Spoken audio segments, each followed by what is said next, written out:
ஆகார் தன்னுடைய வாழ்க்கையில சந்தோஷமும் சமாதானமும் நிறைந்து காணப்படும் போது அவள் கூட இருக்கிறதான எத்தனையோ நபர்கள் அவளை கண்டார்கள், அன்பு காட்டினாங்க, அரவணைச்சாங்க.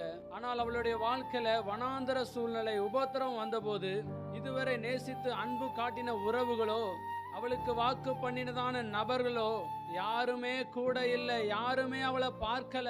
அந்த வனாந்தர சூழ்நிலையில கர்த்தர் மாத்திரமே அவளை கண்டார். அதனாலேயே நீர் என்னை காண்கிற தேவன் என்று கர்த்தருக்கு பெயரிட்டார். உங்களுடைய வாழ்க்கையிலும் சந்தோஷமாய் இருக்கும்போது அநேகர் இருந்திருக்கலாம் உங்களோடு கூட. ஆனால் இன்னைக்கு உபத்திரவம் நிறைந்த ஒரு வாழ்க்கையில வாழும்போது யாருமே என்னை கண்டு கொள்ளலையேன்னு சொல்லி கலங்கி கொண்டு இருக்கலாம். யார் உன்னை மறந்தாலும் இயேசு உன்னை மறக்க மாட்டார்.